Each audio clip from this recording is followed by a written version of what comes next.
it going, man? Yeah, not too bad, man. How about you doing? It's nice to finally talk for the first time in person. I know, after all of the after all those DMs, finally face to Indeed, yeah. face. Yeah, real person and all that. Scary. I know, it's weird how that works. It's funny how many people that I've known on the internet and then just like don't ever think about the fact that you've never seen them actually speak. You just see them in like videos or pictures and then text. Yeah, I know, right? Yeah, whole strange new world. Hmm. Yeah, it's like It's taking phone me back calls, to being but in lockdown days. yes. Oh God.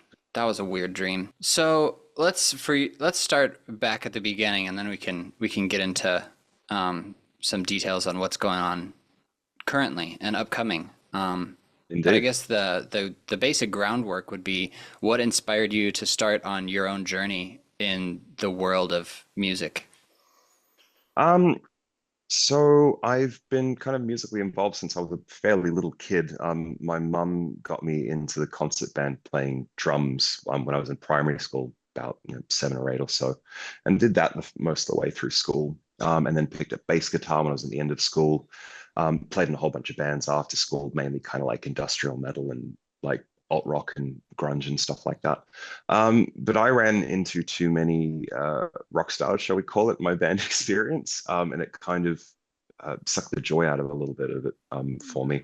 But had quite a few friends who were producers and DJs, and had friends who wanted to bring some decks around to a house party, and that was kind of the first time I really muddled in it, and just kind of really liked delving around and kind of not having to worry about anybody else. And it was also just exploring a whole bunch of new sounds from just being a rock and metal guy for so long, of just this kind of ungodly larger world of like synth manipulation, different sounds and things that people were doing.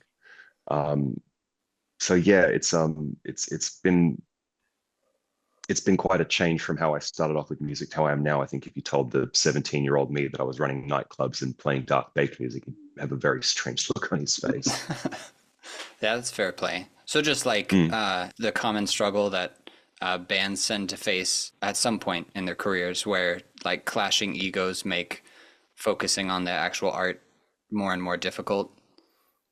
Yeah, yeah, very much so. Besides one band that I was in, which was a hippie folk band with a very dear friend of mine, which just kind of fizzled a little bit in Mhm. its own little way.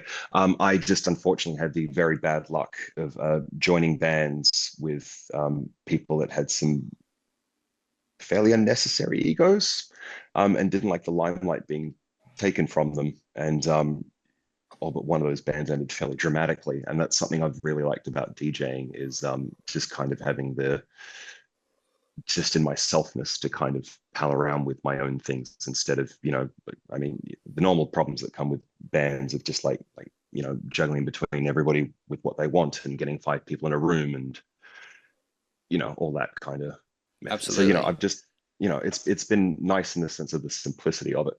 Yeah, definitely. If there's only one person performing and making this the art, then you get all of the room for your own ego. Indeed, yeah, yeah, needs a lot of room. Um, no, it's. I mean, just the individuality of it, I've found is a little bit more, just a little bit more freeing. Yeah, I think particularly seeing as someone who's just had such a bad run of luck of running into people who weren't exactly amicable, to work with, has just made this just a whole much more appealing for me. Yeah, absolutely. Yeah, it's hard to work with people, dude. Like, I mean, even people that I really enjoy working with, I'm so used to just doing everything like, alone in my room, doing whatever I want. Then when it comes time to do collaborations and stuff, I mean, even like the sweetest people that I love very much, and they'll come back and be like, I want to change this. And I'm like, but I like that. Yeah, but Yeah. particularly when if it's one that little thing that's just kind of like that you felt it's a little bit of like a of lack of a better word, kind of just like a little prize moment for you think it's like, do we have to kind of change that? Yeah. you Yeah, know, exactly. how, how about yourself, man? I'm not actually entirely sure how you started either. Oh, I've kind of I don't really have like a happy, I've been playing for a long time and always loved music. And here's like baby pictures of me playing a guitar. And like, my parents made me do piano lessons when I was little and I didn't really like it. And then they made me join band and I played the clarinet and then the bass clarinet in high school, did some marching band Didn't really like that either, though, to be honest. So didn't really ever consider music as something that I'd end up doing. And then maybe high school, I started going to shows when there's like the American dubstep explosion kind of thing popped off. Mm. I was into like electro and stuff before that, and metal bands, and like happy hardcore. But then when the EDM bubble started growing in America, I started getting more interested. And my first ever show was Skrillex at this little like 500 person venue in Yeah, right. the city next to where I lived. And I didn't even get to stay for the whole thing. My mom was like, "You have to go home at midnight." And he started late. So I got to see like 20 minutes of the set. And then I had to Oh, leave. good. Ugh, painful. But after digging into it and going to more and more concerts, I was like, "Oh my God, I love this." So then, picked up a little Vestax DJ controller and started messing around in my room. And years down the line, after exhausting every single path that I could have taken in uni, like I had no idea what I wanted to do. So I was just like trying everything, and I eventually figured like, oh, I'll go do audio engineering because that's like something that's interested me, and then I could be at shows, I could see them, I enjoy that, so might as well work in it. And then went through artist management, internships, and live recording and studio recording and all this stuff. And then kind of just came to the conclusion like, if I want to be a light guy or be a sound guy at the highest level and be working with these huge acts, like these people are on the road half the year. It's a really dangerous high pressure environment. Like, Mm. you're rigging really heavy stuff, and you have to be exceptionally good at your job. And the thing is, like, if you're doing Ed Sheeran's lights or the Weeknd's lights or something, or sound or whatever, or video, and you fuck up, there's 1,000 people who are very qualified who would love to have your job. So I kind of figured, oh, okay, well, if you have to put in that much of yourself to make it as the supporting cast, like I might as well Mhm. give music a shot, because then even if I fuck up, they can't just replace me.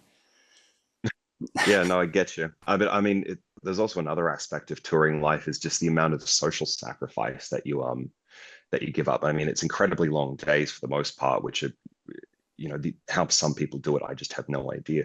But the amount of like just Christmases, birthdays, weddings, little social arrangements, births of friends, kids, like it's an incredibly emotionally taxing thing to be on the road. But I don't think a lot of people, I mean, there's all the rock star glitz and glamour that people kind of see and talk about. And, oh my God, these amazing shows. I'm going to all these cities and look how great it is.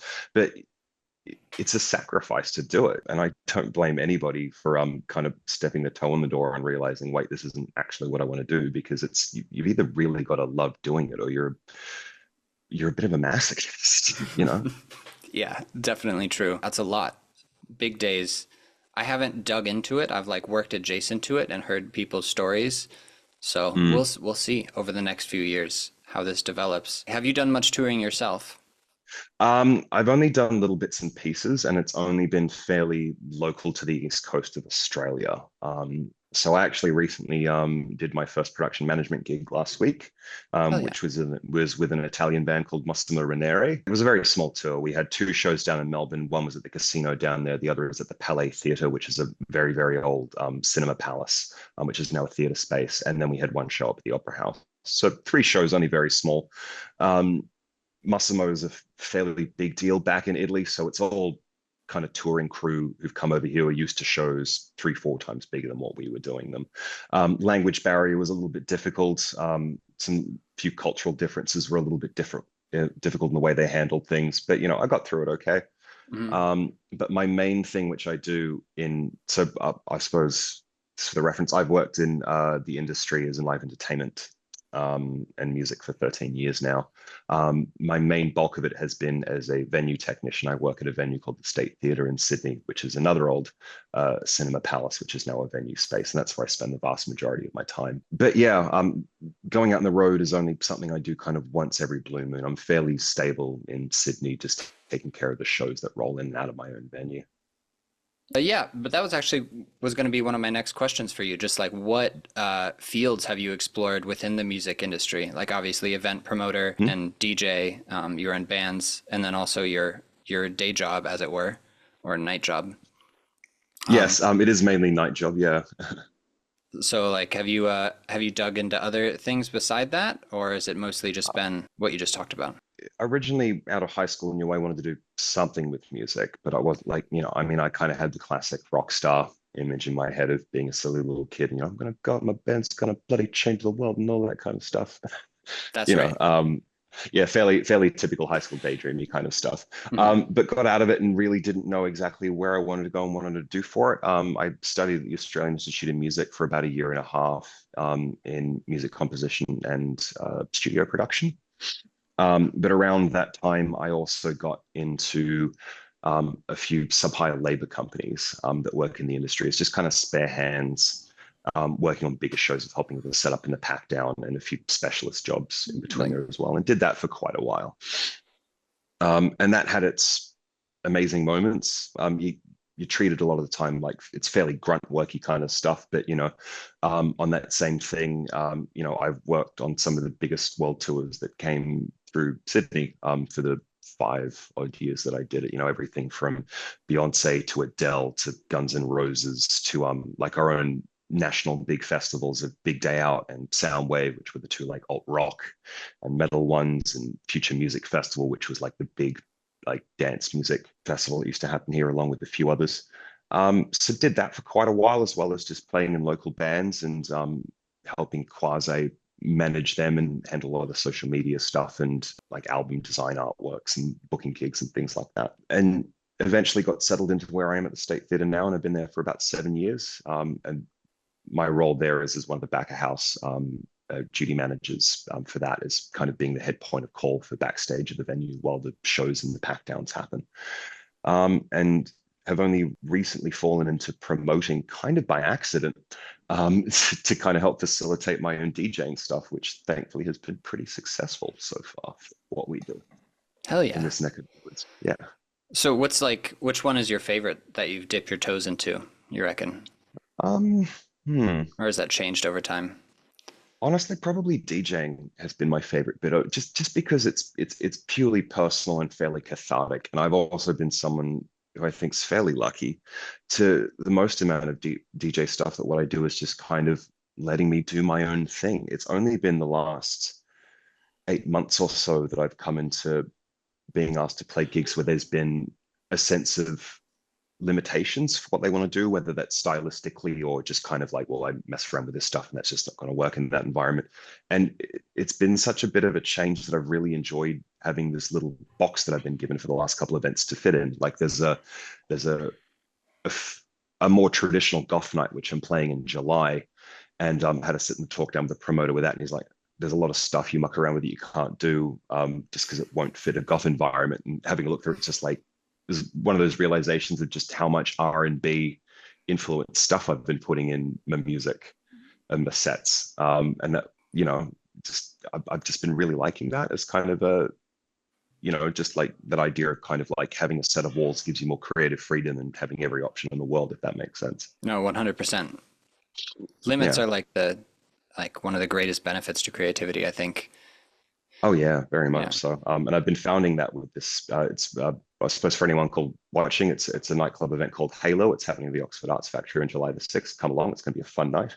Hell yeah. I've shot through about a third of my set after going for a walk and having this playlist that I just made on Spotify for reference tracks, and then came home and just had a spurt of inspiration for this little wall that I've been given and spat through about 2/3 of the set.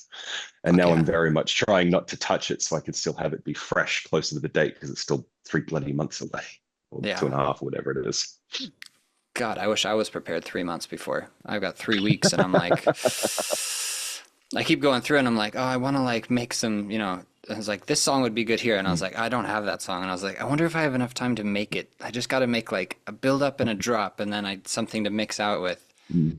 We'll see what I Oh, can look, pull. for what it means, I haven't touched the set for the gig that we're doing in May yet either. That's the only one that I've been pre-prepared for, and it was literally just that bit of inspiration. I've never been this pre-prepared for a show that's coming up. ever. All right, that's reassuring. But So it is my plan for the rest of the afternoon as I want to sit down and start getting cracking on our set for May 18th because I am bloody excited for that. I'm so excited. I'm going to play some weird shit. I hope that's all right. But the weirder the better. The darker and weirder and more sinister it is, the happier I am, man. The whole point of why Rave Cave started. So Rave Cave started from. Am I getting ahead of where we want to talk about yet? No, go off. That was I was curious about that next. What Cool. like Okay. the origin story? Yeah, so the origins of Rave Cave. So I used to live in a quasi hippie commune house. Was a share house where that I lived in the inner west, and I figured out over the space of about 3 years, I lived with 21 separate people, just from either friends sleeping on the couch for a couple of weeks, living out in the garage, or just people kind of coming and going. It's like, yeah, close to yeah, it was about 21, 22 people I lived with. Strong start. And yes, it was called Fay House, and it was a notorious little party house and commune house in our many circles of friends. And about every 3 months or so, the house would just throw the most bonkers of house parties. Everyone would come along to these damn things and go all night long. And for one of them, a friend asked me if they could bring along DJ decks just to pal around with it. And we'd been looking for an excuse to use the garage for something because the garage previously had just been kind of everybody's dump space. And then when I moved in, I was like, if I clean that up, can I have it as my little studio space, kind of what I have behind me? And they went, yeah, sure, go for it, not thinking I'd do anything with it. And then tied it up after a day and a half. And then everyone was kind of blown away with this, that I'd turned what literally was just kind of stuff everywhere and you couldn't find the floor into like a space where people could come and chill out in. And so it had always been kind of like we need to do something special. Now when we have parties come around, I had a friend who wanted to bring his DJ decks over. And I was like, this is the excuse we need. So we brought his DJ decks around. We plugged it in my sound system I had in there. Two friends of mine played some actual DJ sets. I just had a whole bunch of different songs and made an absolute mess of myself. Um, and then over the space of a couple of different parties, it just kind of kept growing and growing and growing. Somebody made a poster. I learned how to DJ for some friends. Other friends got on board of wanting to do it. Friends started bringing around smoke machines and lights and props and all sorts of various different things. And then when we eventually moved house into kind of like what's called in Australia a federation style house, which is more kind of it's more larger rooms, tall ceilings with ornate room ceilings and stuff like that. We had an incredibly large living room, so we eventually turned that into the Rave Cave and started putting more and more of it being in an actual proper, nice fancier room. And had friends coming up to me and be like, dude, this is legitimately actually good. Why have you thought about maybe doing this properly instead of just at house parties? And like I DJ'd a few other house parties at this point at time. And I was like, yeah, actually, why don't I do this you know, do this properly? And started reaching out to various different clubs that I knew. And the response from all of them was, hey, what you're doing is really cool and interesting, but it's just a little bit too left field for what we're going for. We're not quite sure how it'd mesh. And was getting quite disheartened at that and chatting to friends.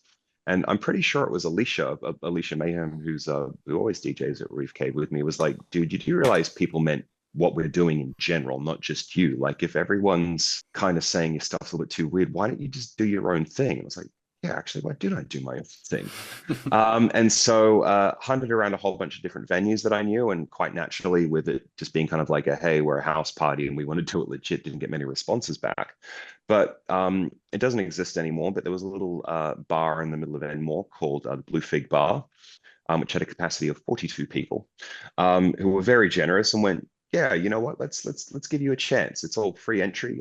Come and have a night of it. Hmm. And so we did it. And somehow, for something that was just a house party, we had a line that people were waiting an hour and a half to get in for. And we were all like, oh my God, we have this fantastic proof of concept. The downside of it was this proof of concept happened on the 3rd of March, 2020. Oh shit. So it was barely a week later after having this fantastic first public event, everybody being like, wow, like this is some really cool stuff, that the world shut down. So we didn't have an event for another 12 months. We had one event in 2021, which was in April. But thankfully, from the photos that we got from that, and Bus Spence, that the venue were very nice to let us know we'd got for bar spend over the bar. It's like, okay, now I have some actual hard numbers to go to venues with that I know that they like. Here's a spend per head. Here's the amount of people that were waiting at the front. Here's, a line of, how long the queue is. Here's people inside having a good time. Here's the average spend per head, yada, yada, yada.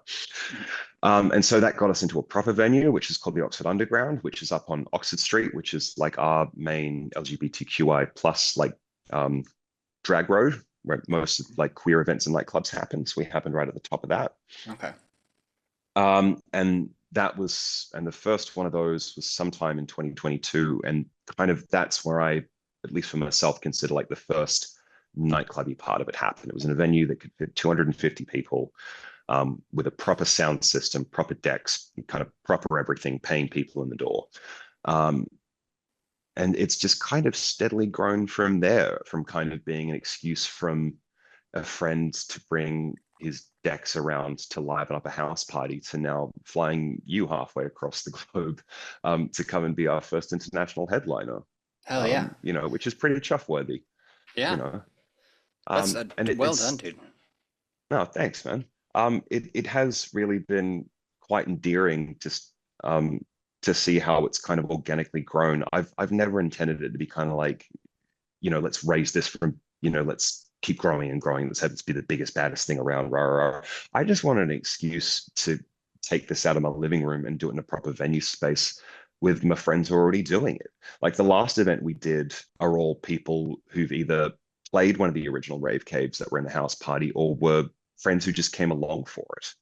And it was still just as successful as all of the other ones, which was really nice to see. And it's also been nice hearing a lot of the feedback that not only we've got from patrons, but from the venue. A lot of people who've rocked up to it have been kind of like, dude, we've been hunting for this kind of music and it doesn't really happen in most of the Sydney nightclubs. So we've been really lucky to just kind of fall into a niche that we didn't realize needed to be filled for kind of, what people wanting for a certain type of music.